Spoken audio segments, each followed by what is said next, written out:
In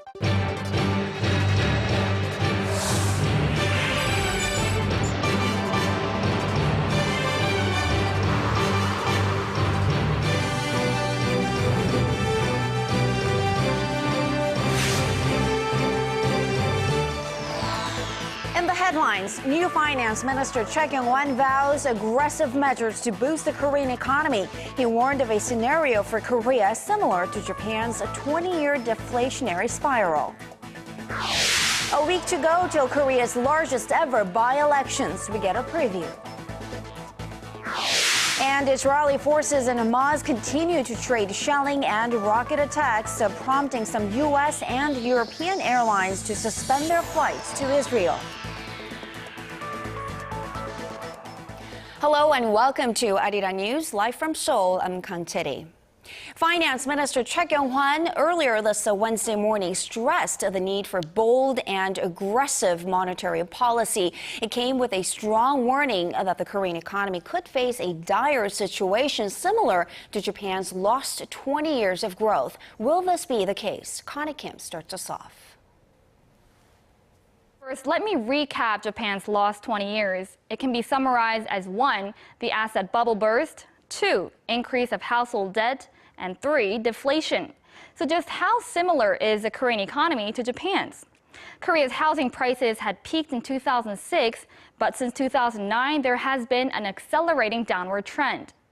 The country's household debt topped $1 trillion last year, surpassing the 85% of the GDP threshold, a level that some think tanks believe is dangerous. Now, it means people will shy away from spending. Deflation had also been a talking point for some time in Korea. Korea's inflation has been kept below the lower end of the central bank's target band, and hence Minister Choi's strong warning today, saying should the Korean economy stay the course, it could face a situation similar to Japan's 20 years of lost growth. But an expert that I spoke to says Korea's structural economic difference from Japan could be its saving grace. Let's take a listen. In the case of Korea, the nation's export dependency is fairly high compared to Japan, so even on cases of domestic demand, Korea can use this to overcome the economic crisis. Now, experts say Japan's Abenomics designed to reflate the Japanese economy has been working more or less. Now, will Choi Kyung-hwan-nomics pledging aggressive measures to boost the Korean economy work? Well, we'll have to wait and see as the government is expected to lay out its economic policy direction on Thursday. Connie Kim, ARIRANG News. And here comes another study on Korea's low consumer confidence level. Research firm Nielsen says Korea recorded a lackluster 53 in terms of its consumer outlook for the second half of the year. A score above 100 shows optimism and positivity in the areas of jobs, personal finances, and spending. Japan had a score of 73 and China 111. The country with the highest consumer confidence level was India at 128. And another data point is showing that Korea's labor market is aging and aging fast. According to Statistics Korea, the number of workers aged 60 and over stood at 3.6 million in the second quarter, up more than 5.5% on year. It's almost 29,000 higher than the number of workers in their 20s. The agency attributes this new trend, a first since data was collected starting in 1963, to the aging of Korea's population and older workers seeking jobs to pay the bills post-retirement. And as our Connie Kim pointed out earlier in the program, Korea is a heavily export-driven economy, and almost a quarter of its total exports go to a single country, which is China. Our Hwang Jae takes a look at different areas of the Korean economy where a heavy Chinese presence can be spotted. Korea's Myeongdong shopping district is a beehive of activity at all hours of the day, and that activity is driven more and more by Chinese customers these days. We have more Chinese customers than Koreans because there are a lot of tourists here. They also buy far more products than local residents because they're cheaper here than in China.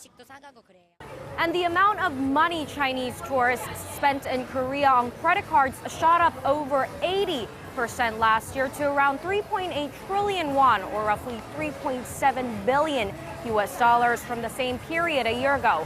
That's almost half of what all foreigners spent in Korea.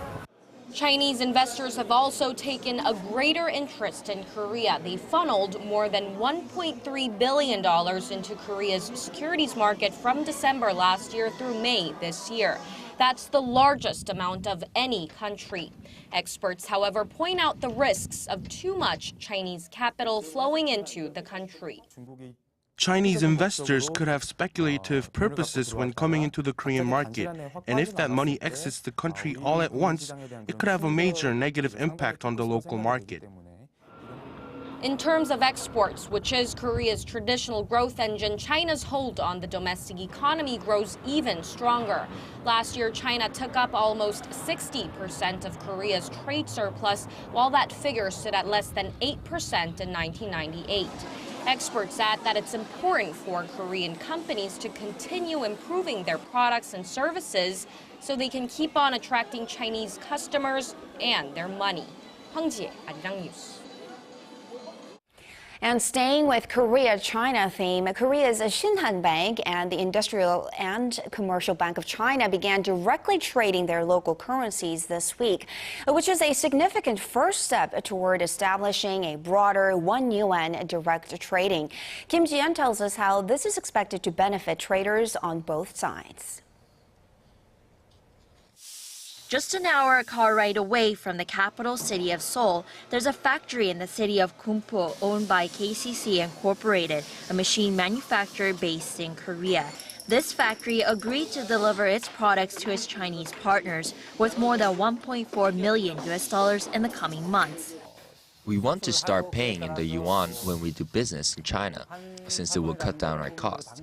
But what we're concerned of, as a small and mid-sized company, is possible risk incurred due to a sudden fluctuation of the yuan. We have more information when trying to predict the value of the US dollar compared to that of the yuan.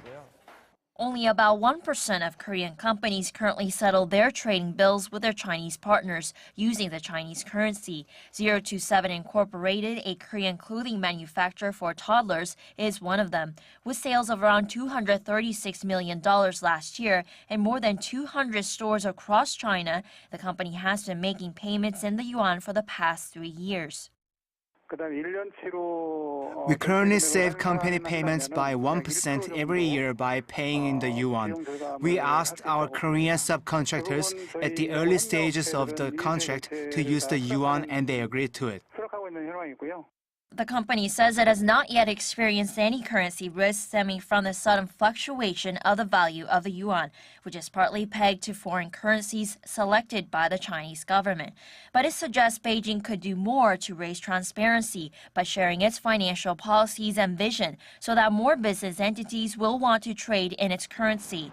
The global trade volume settled in the yuan amounted to 4.6 trillion yuan, or $741 billion last year, and was one of the most used currencies in the world. Kim Ji-yeon, ARIRANG News. A growing number of Korean exporters are choosing not to sell in the Japanese currency yen. The Bank of Korea says on this Wednesday that the proportion of export companies that receive their payments in the yen was at 3.1% in the second quarter of this year. That is the lowest level since 1992 when data collection began. The proportion has been on a steady decline since 2005. Since then, the Japanese yen has been weakening and export companies here in Korea have been shying away. For the latest in news that impacts Korea and the world, join Kang Chae-ri for a lively half hour that covers politics, business, international news, and much more. Live at 8 every weeknight on ARIRANG TV. Human Rights Council headquarters in Geneva on Thursday, finding ways to...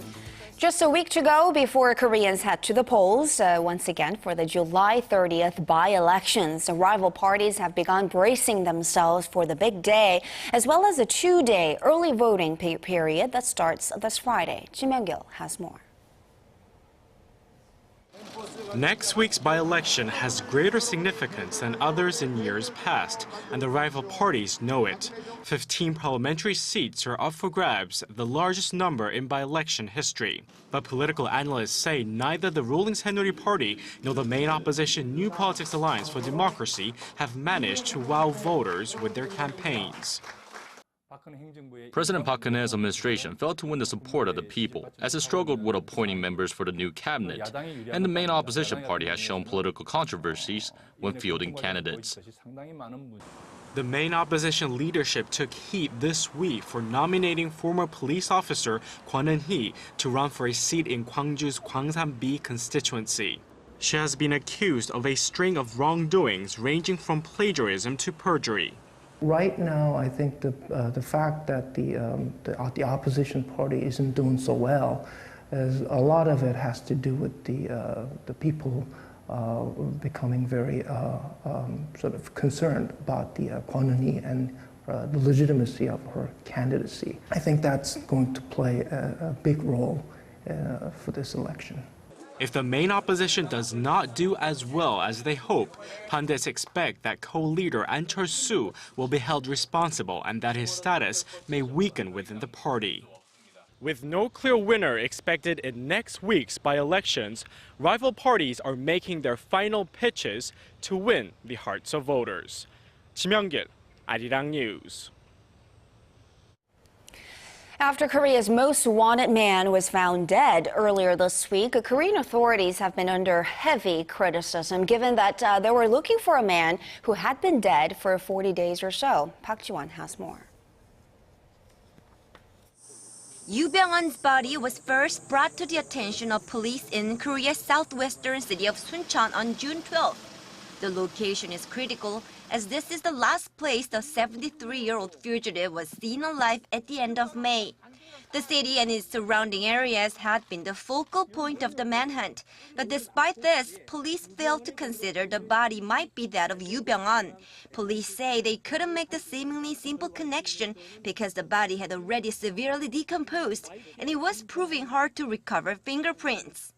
It doesn't stop there, however, as there are other factors adding to the criticism that the police wasted precious time and resources searching for a dead man. The body was wearing an expensive Italian jacket and had a cloth bag with the phrase "Love Like a Dream" stitched on it, which is the title of Yoo's book. Since the identity of the body was confirmed to be Yoo, the head of the local police station, which first received word about the body, has been relieved of his duties.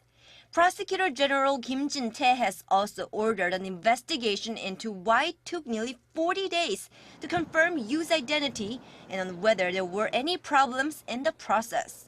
The lack of police-prosecutor coordination is also coming in for criticism. Prosecutors reissued an arrest warrant for Yoo on Monday after the previous 6-month warrant expired. However, it wasn't until Tuesday that the news broke out that the police found the body, meaning prosecutors didn't know about its existence until Monday.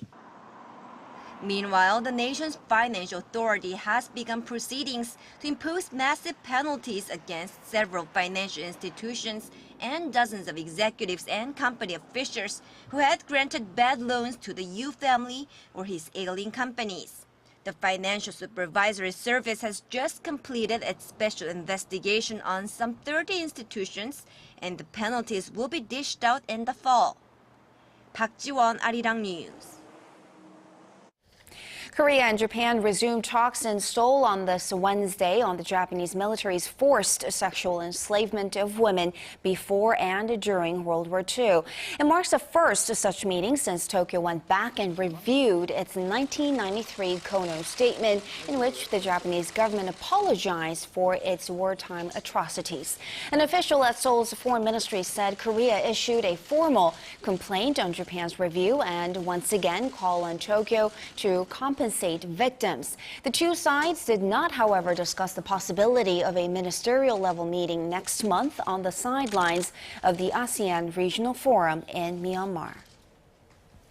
The 2 Korean victims of the Japanese military sexual enslavement of women during World War II have set out on a mission all the way in the U.S. to spread awareness about the highly emotive issue. Yurian tells us more.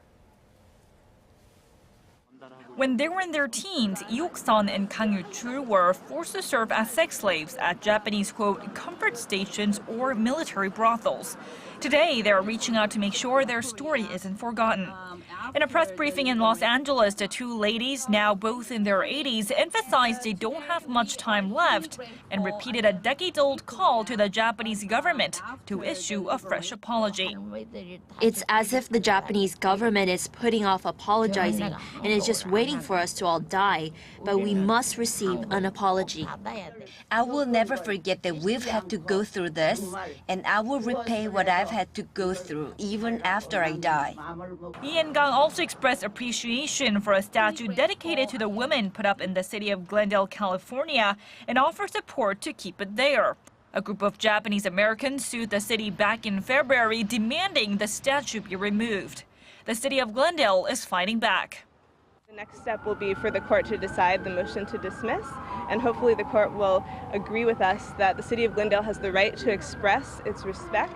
The 2 ladies will continue on their journey, which will take them to the East Coast and other monuments put up in memory of all those who suffered under Japan's institutionalized sexual slavery in Virginia and New Jersey. They'll also continue to hold out hope that the Japanese government issues a sincere apology and makes reparations to the few dozen victims who remain alive today. Yurian, ARIRANG News. The defense ministers of South Korea and China held high-level talks in Beijing on this Wednesday on setting up a defense hotline and improving military exchanges between the 2 countries. South Korean Vice Minister Baek Seung-ju and China's Army Deputy Chief of Staff Wang Guangzong discussed these issues, which have been on the agenda since 2007. Currently, South Korea only shares a high-level military hotline with the United States.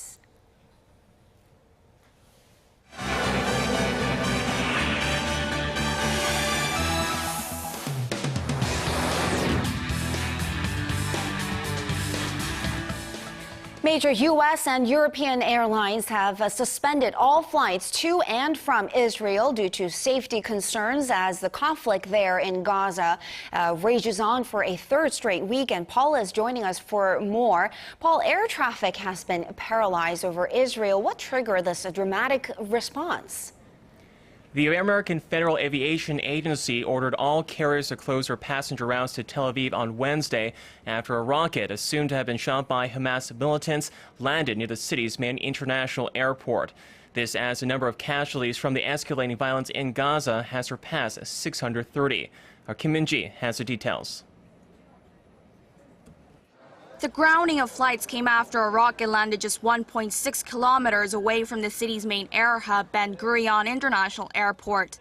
The U.S. Federal Aviation Administration has banned all American airliners from flying in or out of Tel Aviv for at least 24 hours beginning Tuesday U.S. time, and European aviation regulators strongly recommended a similar suspension. Israel called on the U.S. to lift the flight ban, saying the airport is safe, but Washington didn't budge, saying the government cannot overrule the FAA. Meanwhile, the conflict has now entered its 3rd week, with Israel pounding Hamas targets in Gaza. The death toll of Palestinians has topped 630, including at least 100 children. UN Secretary General Ban Ki-moon and U.S. Secretary of State John Kerry were in the region to hold talks with leaders in hopes of finding a peaceful solution. My message to Israelis and Palestinians is the same. Stop fighting, start talking, and take on the root causes of the conflict so we are not back to the same situation in another 6 months or a year. And as for something that could potentially change the dynamics of the conflict, Israel confirmed that one of its soldiers was missing, raising the possibility that Hamas could use his return as a bargaining chip. Kim Min-ji, ARIRANG News. And authorities in China have shut down a food processing plant in Shanghai after it came under fire for unsanitary practices. This Chinese company supplied meat to a number of major fast food chains, and it looks like other countries have been affected as well. That's right, Charity. This latest scandal that has rocked the food industry in China has also spread to Japan and even to the United States. Tainted meat from the suspect company is said to have made its way into a range of stores and restaurants, from McDonald's to even Starbucks. This as police have reportedly arrested 5, including the head of the Shanghai food company. Our Son Jung-in has more. A Chinese food supplier came under fire this week after a video was circulated showing workers using their bare hands to process and repackage expired meat. The footage, reportedly taken at a Shanghai Fugitive food company plant, even shows staff picking up meat off the factory floor. The company supplies products to a number of fast food restaurants in the Shanghai area, including McDonald's, Burger King, and KFC, all of which quickly apologized to their customers and cut off ties with the supplier. Fushi's parent company, the Illinois-based OSI Group, said it was appalled by the findings and was investigating the matter. China's Food Safety Agency is carrying out its own inspections of processing factories and meat suppliers.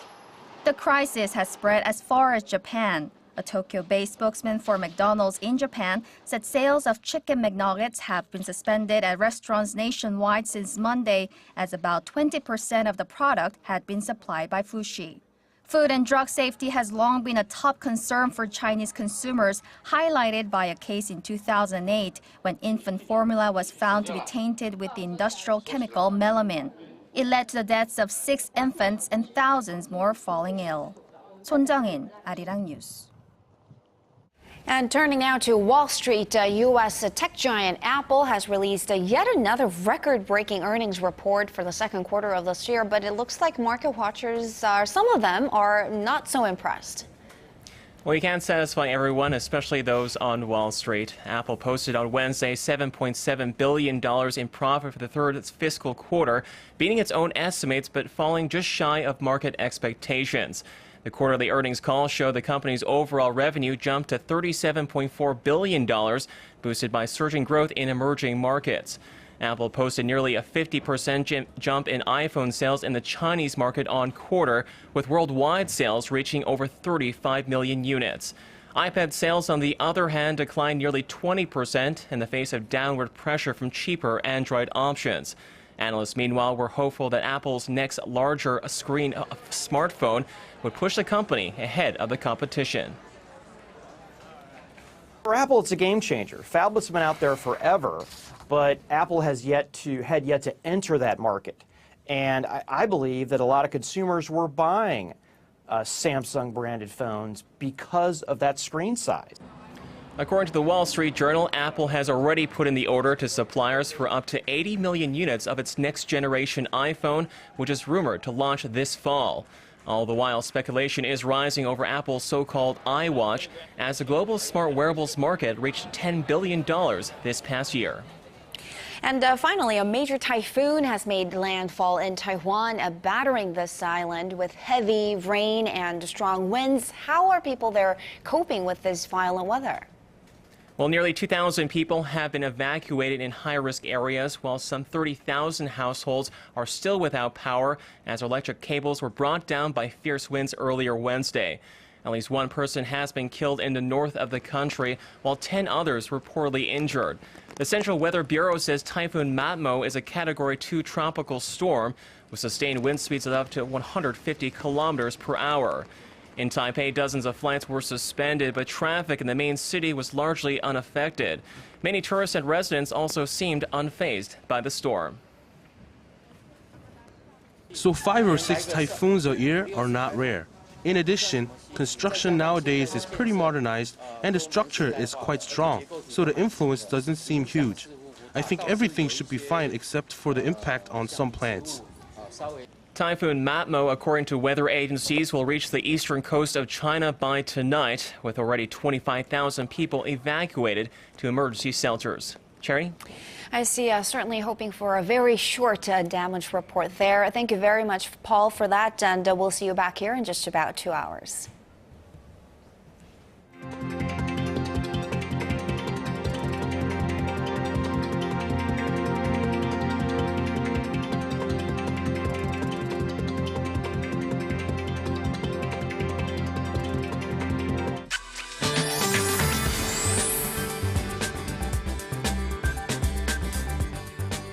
Hello everyone, I'm Kim Bo-kyung with your weather updates. While the central regions are dealing with monsoon rain, a heat wave warning remains in effect for some regions down south. More showers are in the forecast. Most parts of the central regions will get 20 to 70 millimeters of rain, but some areas could get more than 100 millimeters. Showers will make their way down south, dropping between 5 to 40 millimeters of precipitation. At the moment, the central regions are under the influence of a monsoonal front. Well, this week is shaping up to be a soggy one after all. From Friday through Sunday, the nation is set to be indirectly affected by the 10th Typhoon Matmo. This could bring about over 400 millimeters of heavy downpours over the course of 3 days here in the central regions. On to Thursday's readings. Seoul hits 28, while Daegu soars to 33. Moving on to other places, Daejeon makes it to 29, Dokdo to 26. That's all for now. All right, thank you very much, Bo-kyung, for that. And that does it for this hour. Thanks for watching.